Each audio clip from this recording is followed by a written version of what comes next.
Assalamualaikum warahmatullahi taala wabarakatuh dan salam sejahtera kepada semua rakyat Malaysia daripada Tawau ke Kangar, daripada Bukit Kayu Hitam ke Johor Bahru.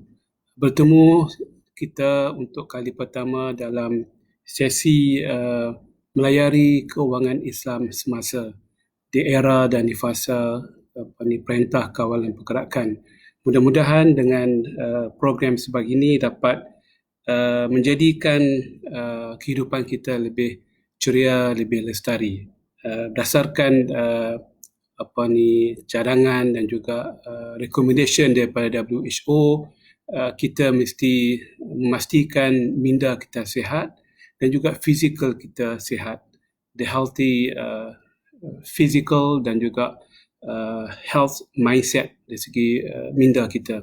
Jadi mudah-mudahan program yang sebegini dapat mengisi ruang yang ada dalam kehidupan tuan-tuan dan puan-puan untuk kita sama-sama mengharungi fasa ini dalam keadaan yang lebih baik, yang lebih memberikan manfaat kepada diri sendiri, kepada keluarga, kepada kerjaya dan profesi masing-masing. Bersedia untuk kita berhadapan dengan fasa post COVID-19. Mudah-mudahan dengan izin Allah kita dapat maju ke hadapan beberapa langkah yang lebih banyak lagi, kerana kita sudah menyediakan diri kita dengan satu kerangka minda yang lebih baik, ilmu yang lebih baik, ketahanan diri yang lebih baik untuk kita menjadi orang-orang yang lebih berjaya, lebih mengetahui kekuatan dan kelemahan kita sendiri. Pagi ini tuan-tuan dan puan-puan, saya ingin mengalu-alukan kedatangan juga kehadiran dan juga kebersamaan semua yang ada pada masa ini, Saudara Hasnul, Akmal, Solihi, Norzita, Saudara Ali Huzaifi, Hamzi, Faiz dan ramai lagi bersama saya pada pagi ini. Terima kasih kerana memberikan sokongan, memberikan perhatian, memberikan ihtimam kepada isu-isu pembangunan minda berilmiah, minda berfakta dan berdata dalam menjadikan Malaysia negara baru, negara yang lebih maju ke hadapan, mengambil semua cabaran dalam konteks keilmuan yang tinggi. Tajuk dan juga sesi kita sepanjang fasa Perintah Kawalan Pergerakan ini, insya-Allah dengan izin Allah, adalah berkenaan dengan keuangan Islam semasa. Kerana keuangan Islam itu dapat dibahagi kepada dua fasa, iaitu di zaman-zaman klasikal, di zaman-zaman kemajuan Islam dan zaman-zaman kelemahan Islam, di mana Islam ditindas, dijajah dan berada dalam era kemunduran yang hebat selama 400 tahun ke 500 tahun, dan juga zaman kebangkitan negara Islam berbentuk nation state yang merupakan negara-negara kecil yang mencari identiti mereka sendiri. Maka di antara identiti yang ingin dicari adalah bagaimana membangunkan sistem keuangan Islam yang selaras, selari, senada dan senafas dengan ajaran agama.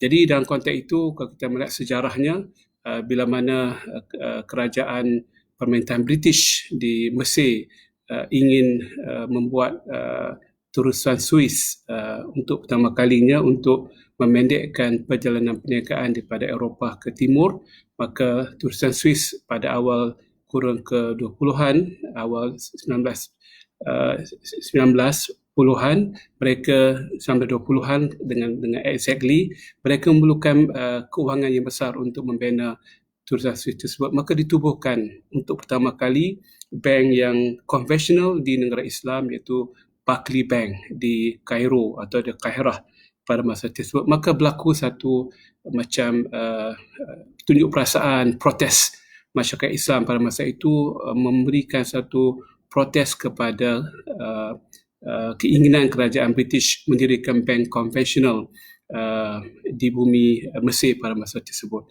Itu merupakan protes yang biasa dalam masyarakat di Pakistan tahun 30-an, 40-an. Di Malaysia pun sudah dapat laporan bahawa sejak 1940-an sudah terdapat pergerakan-pergerakan Persatuan Ulama, Koperasi Islam dan sebagainya yang mendesak kerajaan British dan juga kerajaan Malaysia pada awalnya untuk mendirikan satu institusi kewangan yang bebas, yang daripada riba, daripada perkara yang haram dan juga yang patuh kepada syarak. Jadi inspirasi dan juga aspirasi ini ada satu perkara yang biasa dalam umat Islam yang melihat Islam itu agama yang syumul, agama yang lengkap, agama yang sempurna, cukup pakejnya untuk mentadbir dunia moden. Dan di antara vertikal yang penting dalam agama ini adalah keuangan. Malangnya dalam tradisi ilmu kita, tradisi pengajian kita, tradisi jihad kita sendiri pun, aspek keuangan, aspek ekonomi sudah dipinggirkan oleh masyarakat sejak lama. Sudah hampir pupus, malah mustalahat dan juga vocabulary dan juga nomenclature tentang ekonomi dan keuangan merupakan satu perkara yang sudah tidak dikenali even oleh para ulama Islam sendiri. Jadi itu merupakan satu proses untuk kita mendapat balik, regain the real position atau kedudukan yang sebenar dalam agama kita, iaitu keuangan dan juga yang lebih umum ekonomi Islam itu sendiri. Di dalam konteks di Malaysia ini, maka berlakulah satu harapan yang tinggi oleh masyarakat Islam, maka tubuhlah Bank Tabung Haji 1963, satu cetusan idea daripada ramai orang-orang Islam yang ingin melihat tabungan mereka sebelum pergi ke haji adalah tabungan yang mengikut kepatuhan syariah, dilaburkan dalam syarikat-syarikat yang patuh syariah dan diuruskan dengan cara yang patuh syariah supaya diberkati oleh Allah Subhanahu Wa Taala. Tetapi dari segi kerajaan, dan kita akan tajuk hari ini ada tajuk kenapa kewangan Islam. Itu tajuk lebih penting daripada hukum halal dan sebagainya, sebab saya melihat kewangan Islam ini kewangan yang bukan sekadar halal dan haram. Ia merupakan satu institusi untuk memainkan peranan membangunkan ekonomi negara. Dari segi kerajaan, bila mana ada tabung haji, maka dana akan terkumpul untuk membantu mengalirkan dan menyalurkan kecairan yang ada dalam negara, wang daripada bawah bantal, di bawah tikar, dalam mangkuk dan juga di bawah bekas-bekas pinggan dalam rumah masing-masing, beralih daripada rumah ke dalam tabung haji, dan tabung haji dengan pengurusan risiko, pengurusan pelaburan akan melabur dalam ekonomi negara. Jadi itu akan membuka peluang pekerjaan, mencetuskan syarikat-syarikat baru dan mengambil satu risiko pelaburan dengan keuntungan yang lebih besar untuk dibahagikan dividen dan juga sebahagiannya digunakan untuk subsidi kepada ahli jamaah untuk pergi haji, dan lebih penting lagi menggerakkan satu putaran keuangan yang cukup menarik. Itulah sebenarnya satu sayap kepada keuangan Islam ataupun perbankan Islam. Tabung haji bukanlah bank kerana mereka tidak boleh memberikan pembiayaan, mereka hanya boleh menerima deposit. Bank adalah satu institusi yang khusus, iaitu satu institusi yang boleh mengambil deposit daripada masyarakat dengan kos yang cukup rendah dan minima, dan boleh memberikan pembiayaan atau financing, dalam bahasa konvensional memberikan hutang kepada sama ada individu ataupun SME, iaitu IKS ataupun syarikat-syarikat besar corporate sampailah kepada 1 juta, 1 bilion dan sebagainya. Itu merupakan tugas bank, mengambil deposit, menyerap sebarang lebihan likuiditi yang tidak digunakan oleh masyarakat masuk kepada bank untuk tempoh yang sekejap, walaupun dari segi tempoh pelaburan boleh sampai 5 tahun, tapi berdasarkan laporan Bank Negara, deposit yang banyak dalam bank-bank adalah dari segi 1 bulan ke setahun. Jadi itulah tempoh hampir 80% lebih yang merupakan short term deposit. Ini adalah peranan bank, iaitu menguruskan kecairan dengan tempoh masa yang pendek, yang tidak panjang, tidak lebih 1 tahun. Ada yang lebih 1 tahun tapi tak banyak. Itu fixed deposit, pelaburan mudharabah dan sebagainya yang agak panjang. Tapi kebanyakan orang yang pergi ke bank, mereka yang menggunakan bank sebagai tempat simpan duit dengan selamat dan juga mendapat sikit keuntungan. Jadi itulah sebenarnya fungsi bank. Dan juga tabung haji telah mengambil peranan ini untuk menyimpan dengan cara yang patuh syariah, melabur, dan dengan keuntungan itu dapat digunakan untuk subsidi penerbangan, hotel dan sebagainya untuk kemaslahatan ahli jamaah. Dan juga yang lebih penting bagi saya sebagai seorang yang melihat isu bisnes, pelaburan dalam negara. Itu sebenarnya tujuan keuangan itu, untuk melabur, untuk mencipta syarikat-syarikat baru, peluang-peluang pekerjaan, sebab pekerjaan itu merupakan perkara penting. Manusia dijadikan oleh Allah Subhanahu Wa Taala untuk bekerja. Kata Al-Qarafi, al-aslu fin nasi al-kasbu. DNA manusia yang sebenar adalah al-kasbu, boleh bekerja, able to work, able to earn something for himself and for the family. Tapi kalau peluang pekerjaan tidak ada, di mana mereka hendak bekerja? Jadi itu soal putaran ekonomi. Terima kasih kepada saudara-saudari, tuan-tuan dan puan-puan, putra dan puteri yang berada di semua seluruh pelosok negara, sama ada yang masih belajar, yang bekerja, yang ingin tahu sikit sebanyak tentang kewangan Islam. Saya alu-alukan tuan-tuan dan puan-puan, khususnya pada top fan saya yang sentiasa bersama saya, yang support saya, bersaudara yang belum follow saya, minta follow, minta share dan juga komen.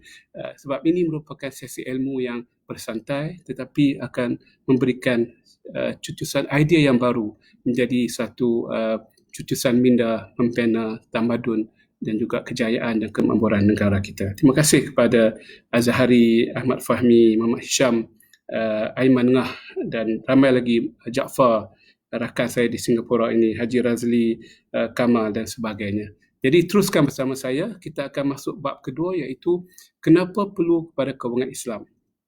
Jadi kita tahu bahawa kita perlukan institusi untuk mengambil lebihan kewangan ataupun to mop up the liquidity yang kat rumah tu yang lebih tu, syarikat yang lebih dia gunakan untuk setahun, dia gunakan sebulan dalam 1 juta, dia ada lagi 2 juta, 2 juta dimasuk dalam bank. Itu dia akan serap all the lebihan-lebihan keuangan yang cair itu masuk dalam bank. Dan yang pentingnya bank ini dia tidak ada charge. Kita simpan di bank, dia tidak ada charge sama sekali. Malah dia akan berikan pulangan kepada kita. Itu kehebatan bank berbanding dengan pasaran lain iaitu pasar modal Islam. Kalau kita melabur dalam unit amanah, dalam perabuan saham, kita ada kos, broker kos, nak buka akaun untuk pelabur dalam bursa, kita nak melabur secara unit amanah kena ada yuran pengurusan, ada yuran, kita nak keluar wang pun ada yuran lagi. Tapi bank tak ada. Bank adalah satu institusi yang cukup hebat kerana bank boleh, bank sebenarnya bagi saya adalah untuk masyarakat awam, untuk siapa saja yang tidak ada pengetahuan kewangan, selamat simpanan mereka dijamin oleh kerajaan. Jadi satu institusi yang cukup hebat dari segi ideanya. Malah saya dalam buku terbaru saya, DNA of Islamic Banking, saya sebutkan bahawa struktur perbankan ini struktur yang cukup istimewa kerana kalau tidak ada institusi yang boleh menyerap kecairan lebihan dalam masyarakat dan mengagihkan kepada mereka yang memerlukan dalam masyarakat, maka tidak berlaku satu pengurusan kecairan yang baik. Orang yang memerlukan tidak mendapat pembiayaan iaitu defisit, orang yang ada defisit, dan juga orang yang lebih kewangan tidak tahu di mana melabur wang tersebut.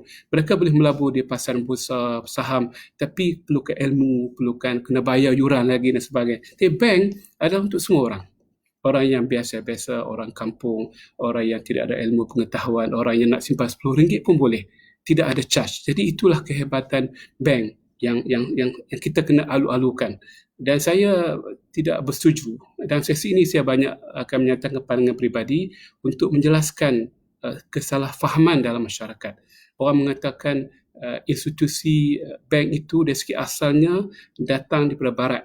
Malah datang daripada masyarakat Yahudi di Venice, Itali. Orang yang pertama tubuhkan bank namanya Banco di Viala, ada di Venice, tempat masyarakat Yahudi, dan nama Banco itu daripada perkataan Latin tu bank. Nama sekarang Banco adalah meja, di mana seorang ahli bank ada satu meja kanan dengan meja kiri, ada dia punya laci dia. Jadi orang datang kepada bank zaman dulu, Banco iaitu meja, bukan bank lagi, satu meja tak ada office. Jadi ada orang nak simpan duit, dia ambil, dia letak sebelah kanan dia. Ini merupakan satu deposit, satu tanggungjawab dia untuk memulangkan balik kepada orang yang menyimpan, orang yang ada lebihan. Mereka datang kepada bank, simpan duit. Orang datang kepada bank untuk pinjam duit untuk buat perniagaan, untuk buat perusahaan, untuk membuat urusan pelayaran, untuk dapatkan wang untuk bagi gaji pekerja, untuk tangkap ikan, untuk cari rempah zaman-zaman dulu, untuk buat perusahaan-perusahaan perumahan, perairan sebagainya, dia bagi pinjam. Dia kenakan interest. Masyarakat Yahudi, masyarakat yang walaupun dilarang oleh agama mereka, tapi dari segi bisnes, mereka kata boleh buat interest pada orang yang bukan Yahudi. Kita akan bincang bab itu kemudian nanti. Jadi dalam konteks itu maka berlakulah sistem perbankan konvensional pertama dalam kurun ke-16 Masihi yang merupakan satu isu yang besar kepada masyarakat Kristian di bandar sebelahnya iaitu Vatikan di Roma, di Rom. Jadi ada Venice, ada juga Rom. Venice itu masyarakat Yahudi, Rom itu masyarakat Kristian. Maka orang Kristian marah dengan tindakan Yahudi, mereka tahu ajaran agama yang sebenarnya tidak boleh. Interest itu atau nama usury itu adalah perkara yang haram, tapi sebab orang Yahudi telah buat, orang Kristian rasa tidak puas hati sebab mereka merasa Yahudi telah melanggar ajaran agama Tuhan yang suci. Tapi lama kelamaan disebut dalam kitab sejarah, hampir 100 tahun lepas itu, about 100 years, they can resist, dia lawan. Tapi selepas tahun iman tak kuat, iman jadi lemah, iman jadi sifar, mereka pun benarkan sistem interest ataupun faedah ataupun bunga ini dimasuk dalam bandar Vatikan di Rom, dan 1 tahun lepas itu diekspor ke United Kingdom. Maka pada kurun 18 Masihi masuk ke dalam England, mendapat tentangan daripada ramai penita-penita Kristian dan juga tokoh-tokoh masyarakat seperti Charles Dickens, William Shakespeare dan sebagainya. Kalau kita baca novel William Shakespeare dan Charles Dickens, dua orang novelis English, mereka banyak membuat kritikan kepada bukan sistem perbankan, tapi sistem perbankan berdasarkan interest. Jadi kita tolak dulu interest, itu bukan perbincangan kita hari ini. Kita nak faham konsep perbankan itu konsep yang baik, iaitu menyerap kelebihan kecairan dan memberi kecairan tersebut kepada mereka yang memerlukan. Kalau tidak ada bank hari ini, susah kita. Zaman-zaman dahulu, tuan-tuan dan puan-puan, zaman Islam dulu tidak ada bank. Dia tidak ada bank. Malah disebut oleh ramai penulis bahawa ada, dia panggil banking without bankers. Ada amalan perbankan tapi tidak ada bankers. Tidak ada bank Baghdad, tidak ada bank Kairo dan sebagainya. Jadi itu yang berlaku di zaman dahulu, ada bentuk individual. Kalau tuan-tuan dan puan-puan ada wang lebih dan ada syarikat, ada kawan di kampung, di bandar yang sama memerlukan wang untuk mudharabah, untuk buat sikit ijarah, untuk buat murabahah. Jadi secara peribadi, itu yang berlaku di masa yang lepas.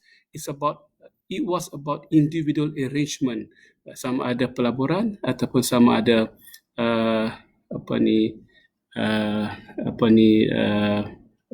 pembiayaan dalam masyarakat. Saya dipahamkan line putus-putus, minta maaf, mungkin disebabkan internet yang kurang stabil. Saya akan cuba betulkan. Minta maaf kepada tuan-tuan dan puan-puan, line putus-putus ya, minta maaf. Memang kurang sikit mutu internet di sini. Macam mana sekarang dah agak baik? Boleh sesiapa komen? Okey, mungkin saya berpindah tempat ke tempat yang lain sikit dengan izin.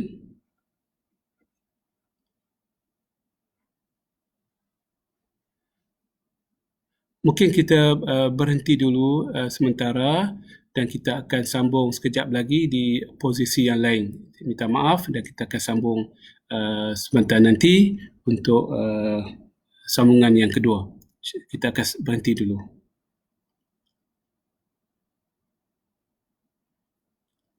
Okey.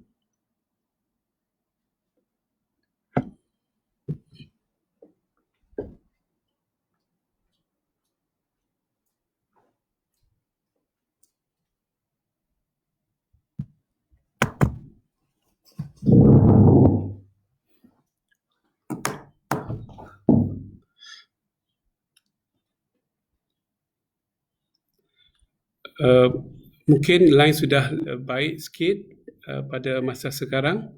Kita sambung lagi. Jadi kita dapat mengetahui bahawa bank itu diperlukan untuk melestarikan simpanan dalam masyarakat dan untuk mengagihkan simpanan tersebut pada mereka yang memerlukan dalam masyarakat. Jadi dalam bentuk kewangan Islam sekalipun, tugas utamanya adalah untuk menjadikan satu platform di mana masyarakat Islam yang ada kelebihan kewangan boleh menyalurkan kelebihan mereka kepada bank, dan bank akan mencari dan juga mengenal pasti dan membuat saringan dan membuat due diligence kepada mereka yang berhak menerima pembiayaan tersebut. Itulah kenapa kewangan Islam itu penting, kerana memberikan peluang kepada kedua-dua belah pihak. Pihak yang dianggap sebagai ada kelebihan kewangan dan pihak yang memerlukan kewangan. Kalau tidak ada bank, tuan-tuan dan puan-puan, susah kita. Kalau kita ada wang kita tak berkembang. Wang kita tidak mendapatkan keuntungan dan juga apa yang diharapkan bank itu boleh berkembang, boleh grow, boleh ada berlakunya an-nama dalam konteks agama kita dengan cara patuh syarah. Jadi dalam kewangan hari ini, bank menyediakan peluang tersebut pada mereka yang usahawan, mereka yang SME, mereka yang IKS, mereka yang even tuan-tuan nak beli ke rumah, nak beli kereta, nak dapatkan pembiayaan pelajaran, pembiayaan pendidikan dan sebagainya. Jadi bank adalah institusi yang cukup unik, yang cukup layak untuk berada di tengah-tengah antara mereka yang ada lebih kewangan dan mereka yang memerlukan sedikit kelebihan kewangan. Jadi itu kenapa kewangan Islam diperlukan. Cuma cabarannya bagaimana menjadikan sistem ini sistem yang patuh syariah. Maka berlakulah satu institusi yang pertama di dunia, iaitu Bank Islam di Dubai, namanya Islamic Bank of Dubai, Dubai Islamic Bank, pada tahun 1975. Mereka telah ditubuhkan di sebuah keluarga secara peribadi, keluarga Al-Luta namanya, masih hidup lagi beliau sebagai asas utama Bank Islam yang pertama di dunia bagi saya, dan beliau masih hidup dan masih diberikan kekuatan untuk meneruskan semangat melakukan kewangan Islam di Dubai. Beliau mengambil cabaran dalam keadaan tidak adanya sistem, tidak adanya penyelia yang memahami kewangan Islam, maka berlakulah Bank Islam yang pertama, Dubai Islamic Bank, DIB, di Dubai pada tahun 1975. Tahun yang sama juga tertubuhnya IDB, Islamic Development Bank di Jeddah, iaitu negara-negara OIC telah berpakat menubuhkan satu bank multilateral, multinational, untuk wujudkan bank di kalangan negara OIC yang cuba melakukan secara yang patuh syariah, iaitu IDB di Jeddah. Ini berbalik kepada DIB di Dubai ini menarik. Saya cuba melihat sejarah bank ini dan saya mendapati bahawa bank ini tidak mengambil risiko yang banyak kerana baru permulaan dan hanya melakukan produk yang simple, iaitu bila kita menyimpan deposit secara kontrak Al-Qard, hutang, kita memberikan hutang kepada bank Islam. Bank Islam tidak akan berikan sebarang interest, barang faedah, haram benarnya. Tapi bank boleh memberikan berdasarkan budi bicara mereka macam habuan, yang makin hibah kepada pendeposit pada masa tersebut, dan bila wang terkumpul mereka akan bagi kepada mereka memerlukan secara murabahah, secara cost plus sale, iaitu nak perlukan barang, mereka beli barang dengan harga cost dan jual kepada pelanggan dengan harga yang lebih sikit ada keuntungan, namanya murabahah, cost plus sale. Kos asal dicampur dengan untung yang ingin dikenakan ke atas pembayar. Jadi tuan-tuan dan puan-puan, dalam soal ini banyak dan ramai orang. Saya telah terlibat dalam kewangan Islam ni dah lama sangat, 25 tahun. Walaupun baru umur yang muda, pada umur 33 tahun saya terlibat dengan peringkat Social Security Malaysia, Bank Negara Malaysia dan bank-bank komersial di Malaysia pada masa tersebut. Mungkin sebahagian tuan-tuan belum lahir lagi kot pada masa tersebut. Jadi kita melihat bahawa orang mempertikaikan apa bezanya antara bank Islam dengan bank konvensional. Sama sahaja, nampak pun serupa, nampak pun tak ada beza. Ini pun kena keuntungan, ini pun kena banyak bunga dan faedah atau interest dan usury. Jadi timbul salah faham yang ramai, even di kalangan para ulama, tokoh-tokoh ekonomi Islam dan sebagainya. Sampai sekarang pun mereka masih mempertikaikan tentang murabahah, tidak patuh syariah. Ini kontrak yang sama dengan konvensional.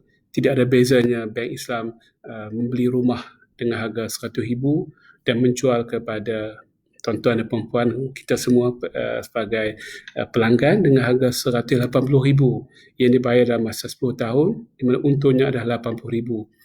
Lepas itu juga dalam bank konvensional kita meminjam RM100,000, dikenakan interest banyak, katakan 6% tahun, kita campur semua selama 10 tahun, jadi juga RM180,000. Jadi tidak ada bezanya antara bank Islam dengan bank konvensional. Orang duk fikir, bila masuk bank Islam ni pertamanya, dia murah daripada bank konvensional. Dia murah sikit. Yang keduanya, mungkin tak ada langsung untung kepada bank-bank Islam. Mereka kena memberikan yang paling murah sekali kepada pelanggan-pelanggan Islam yang ingin membeli rumah. Saya akan jelaskan dalam 3 perspektif. Dan ini merupakan nota yang terakhirlah sebelum kita buka peluang kepada tuan-tuan untuk bertanya. Tanyalah apa yang soalan, sama ada tajuk keuangan ke, tajuk yang pasal modal ke, saham ke. Saya bersedia untuk menerima soalan-soalan tuan-tuan dan puan-puan. Ini berbalik kepada isu tadi. Yang pertamanya, Allah Subhanahu Wa Taala surah Baqarah sebutkan bila mana turunnya ayat pengharaman riba, ayat 275 Al-Baqarah, Allah menyebutkan wa halallahu al-bai'a wa harrama riba. Allah kata, wahai orang Islam, dah sampai masanya, dah 3 kali ayat turun. Macam ayat tentang minuman arak juga 3 kali, 4 kali, proses lama. Sebab arak dengan riba ini satu amalan yang sudah mencengkam, yang sudah bermaharajalela dalam masyarakat Islam, sama ada di Mekah ataupun di Madinah. Jadi urusan riba ini urusan biasa, setiap hari dah jadi biasa. Macam kita hari ini pun dah biasa dalam masyarakat, jadi nak haramkan susah. Itu juga dengan riba, dia memakan masa yang lama, sampai 4 kali ayat pengharaman disebut oleh ramai ahli mufassirun. Ayat tentang wa halallahu al-bai'a wa harrama riba ini diturunkan 80 hari sebelum Nabi Muhammad sallallahu alaihi wasallam wafat dan dipanggil untuk kembali berjumpa dengan Rabbul Jalil Allah Azza wa Jalla. Dia menunjukkan bahawa riba ini satu perkara yang cukup mendesak dalam masyarakat. Jadi bukan senang untuk nak haramkan riba. Bila turun ayat ini wa halallahu al-bai'a wa harrama riba, dah sampai masa dah habis dah tempoh untuk nak berlembut-lembut, nak bagi pendidikan, nak bagi awareness, nak bagi motivasi. Allah kata jangan makan riba yang besar-besar, sikit-sikit boleh. Itu ayat yang ketiga. Seperti itu Allah sebutkan yamhaqullahu riba wa yurbis sadaqat. Allah akan menghancurkan segala-galanya tentang riba ini dan akan memberkati as-sadaqat, sadaqah dan sebagainya. Memberikan isyarat kepada orang yang beriman, ini tak baik, jauhi dia. Tapi ada juga yang teruskan dengan riba, juga dengan arak. Jangan kamu minum pada semayang. Orang yang sahabat-sahabat yang dah dapat wahyu yang dalam sikit, dah tak minum arak dah tinggal dah arak. Sama ada semayang ke tak semayang pun, tapi masih lagi dibenarkan untuk minum selain daripada waktu semayang. Ada sahabat yang semayang baca qul ya ayyuhal kafirun dengan bacaan yang tak betul sebab mabuk, maka turun ayat Quran la taqrabus salata wa antum sukara, jangan kamu mendirikan semayang dan kamu mabuk. Itu ayat yang ketiga. Turun datangnya ayat yang terakhir, innamal khamru wal maisiru wal azlamu wal azlamu rijsun min amali syaitan fajtanibuh. Allah sebutkan innamal khamru wal maisiru wal azlamu rijsun min amali syaitan. Sesungguhnya arak itu, perjudian itu, menyembah berhala itu, cabutan undi bertuah itu adalah amalan syaitan yang perlu kamu jauhi. Jadi itu ayat yang ketiga. Jadi tuan-tuan dan puan-puan, bila Allah turun ayat ini, maka timbul protes. Ini yang saya nak sebutkan, protes yang cukup hebat. Kenapa Allah halalkan jual beli dan Allah haramkan riba?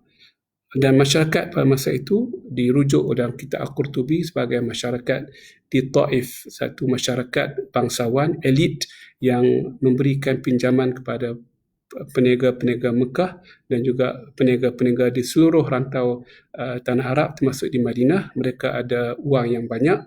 Mereka 2 industri. Taif satu bandar yang ada 2 industri, industri arak dan juga industri memberikan pinjaman secara interest, secara riba. Jadi bila turun ayat ini dan juga turun ayat riba tadi, mereka terjejas dengan bidang perniagaan mereka. Mereka telah protes kepada Allah Subhanahu Wa Taala, zalika bi annahum qalu innamal bai'u mithlur riba. Mereka mengatakan tidak ada beza antara riba dengan jual beli. Maka Allah sebutkan dengan jelas ada perbezaannya antara jual beli dengan riba. Lalu sebutkan bahawa mereka salah faham. Walaupun sama dari segi konsekuennya, dari segi kesannya, cuma akadnya berbeza, tanggungjawab perundingan berbeza kerana dalam jual beli ada barang, ada harga, ada risiko-risiko yang perlu ditanggung, ada perkara-perkara yang pelbagai lagi. Bila kita bincang bab perniagaan, ada 1001 issues and problem. Tapi kalau bagi pinjam, satu kontrak saja. Bagi pinjam, bayar balik dengan harga interest. Itu yang tidak dibenarkan oleh syariah. Jadi itu isu yang pertama. Yang keduanya, kalau berlakunya persamaan, itu bukan makna hukum yang sama. Orang yang berkahwin dengan akad yang sahih, akad yang sah dari segi undang-undang, apa sih undang-undang syariah ke undang-undang biasa pun, anak mereka anak yang dianggap legitimate, anak yang sah taraf. Mereka yang tak berkahwin, mereka yang hidup bersama, yang bebas, dapat juga anak, sama anaknya, rupanya, kedudukannya, kecantikannya, kepandaian, tapi beza dari segi undang-undang, iaitu mereka bukanlah anak yang sah taraf. Itu perbezaan orang biasa nak jelaskan bezanya antara nampak sama tapi tak sama. Yang ketiganya, tuan-tuan dan puan-puan, agama Islam ini datang bukan untuk berbeza semuanya sekali. Dia berbeza dari segi pendekatan yang tertentu. Matlamat utamanya untuk membolehkan masyarakat Islam yang beriman, yang percaya pada hukum hakam mendapatkan rumah, mendapatkan pembiayaan, membeli kereta dengan cara yang patuh syariah. Bukan maknanya cara yang patuh syariah, cara yang berbeza dengan konvensional. Yang ketiganya, kalau kita berikan pinjaman ini secara tidak ada keuntungan, maka dia akan berikan kesan kepada pendeposit di bank. Kalau tuan-tuan dan puan-puan memberikan wang lebihan tuan-tuan mengharapkan pulangan juga. Jadi itulah kedudukan bank. Bank bukanlah bank kebajikan semata-mata. Bank adalah untuk melestarikan dua pihak saya sebut tadi, pihak yang menyimpan di bank dan juga pihak yang mendapatkan pembiayaan daripada bank. Jadi kita raikan ke semua pihak. Yang menyimpan di bank adalah guru-guru, nelayan, orang-orang miskin yang memerlukan juga sikit keuntungan pelaburan mereka, mudharabah mereka 3%, 4%. Kalau bank Islam mengambil deposit dan membayar 4% dan mengenakan 6% kepada mendapat pembiayaan, ada 2% perbezaan, itu untung bank. Untung bank sebenarnya mudah, iaitu perbezaan antara keuntungan yang diberikan kepada pendeposit dan juga keuntungan yang dikenakan ke atas pelanggan. Jadi perbezaan tersebut namanya spread, adalah keuntungan kepada bank. Itulah kedudukan bank dalam agama kita dan juga dalam konteks ekonomi moden pada hari ini. Ada soalan daripada rakan-rakan, kenapa persepsi bank Islam dan bank konvensional ini sama sahaja? Sampailah ni tak habis, Datuk. Ini soalan yang biasa. Bukan setakat orang biasa, even dalam banyak konferensi saya pun, saya ditanya berbagai-bagai soalan. Ini soalan yang paling hebat di seluruh dunia, di London, di Dublin, di Nairobi, di Tripoli, di South Africa, di Melbourne, di Manila, di Bangkok. Masa saya pergi, itulah soalan. Nampak sama. Saya pun nak jawab pun susah. Saya katakan yang bezanya adalah asas kontrak tersebut, iaitu satu kontrak berdasarkan kontrak yang sah dan patuh syariah dan juga kesan-kesan perundangannya sendiri. Satu lagi yang tidak patuh syariah, yang merupakan sekadar pinjam meminjam. Kita hanya memberikan pinjaman dan kena bayar balik secara pulangan interest. Ada orang mengatakan bahawa hanya beza nama dan sebagainya. Memanglah dari segi nama tu nama bank Islam. Tapi kalau tuan-tuan terlibat dengan pelbagai Islam, kalau tuan-tuan mengetahui dari segi undang-undang treasury perbandaraan, kita dapat lihat pada pukul 5 petang sebelum mereka tutup bank dan hantar laporan kepada bank negara, situ kita dapat lihat perbezaan yang cukup jelas antara skim perbankan Islam dengan skim perbankan konvensional.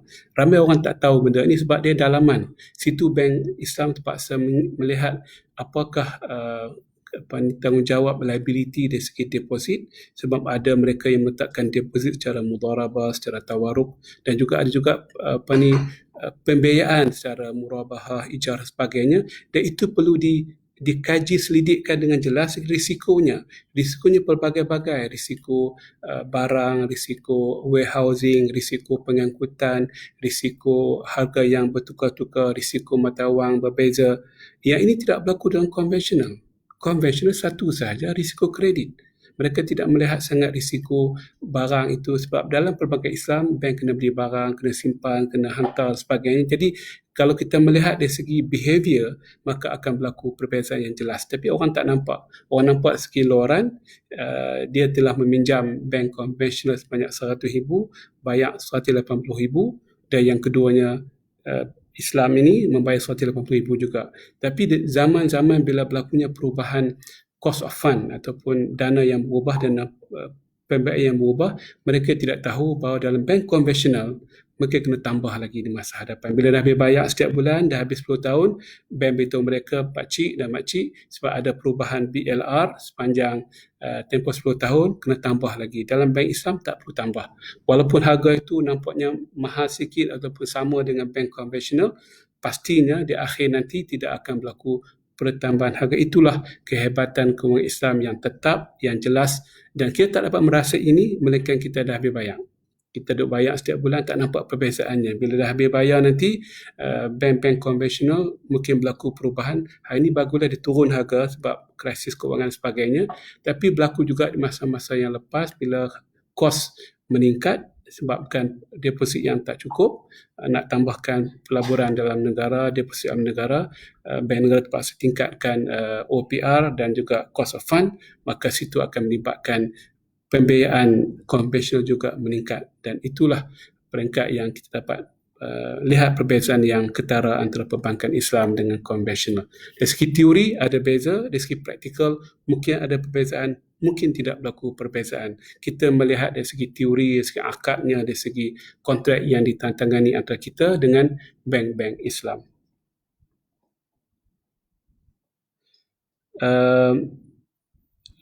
Terima kasih kepada semua yang bersama saya daripada awal sampai sekarang. Ihsan, Nurul Adibah, Salihin, Ibrahim Hussein, dan Fuada, Muhammad Nazri dan sebagainya. Jadi saya akan mengakhiri sesi hari ini dengan sekali lagi mengucapkan terima kasih kepada semua yang bersama saya dan minta maaf di atas gangguan internet sebentar tadi. Dan kita akan teruskan sesi ini setiap hari pukul 11 pagi dengan sama-sama melihat siri-siri seterusnya, bagaimana kewangan Islam itu berkembang daripada Islam, bank Islam di Dubai kepada bank Islam di Malaysia dan satu dunia, dan apakah cabaran-cabarannya dan bagaimana kita boleh menjadikan bank ini atau kewangan Islam ini, perbankannya, pasar modalnya, insurannya, sukuk dan juga pelaburan-pelaburan SME dan sebagainya untuk satu industri yang berdaya saing yang tinggi dan peluang pekerjaan yang banyak pada anak-anak kita, sama ada yang belajar di Timur Tengah, yang belajar di bidang-bidang keuangan, bidang finance, management, actuary dan sebagainya. Ramai yang bertanya saya tentang fast track career dan juga bagaimana membina skill dalam bidang ini. InsyaAllah kita akan kongsi sedikit demi sedikit setiap minggu, setiap hari. InsyaAllah minta maaf untuk membina kefahaman kita dan berikan kita keyakinan bahawa kalau kita benar-benar serius dan benar-benar prihatin untuk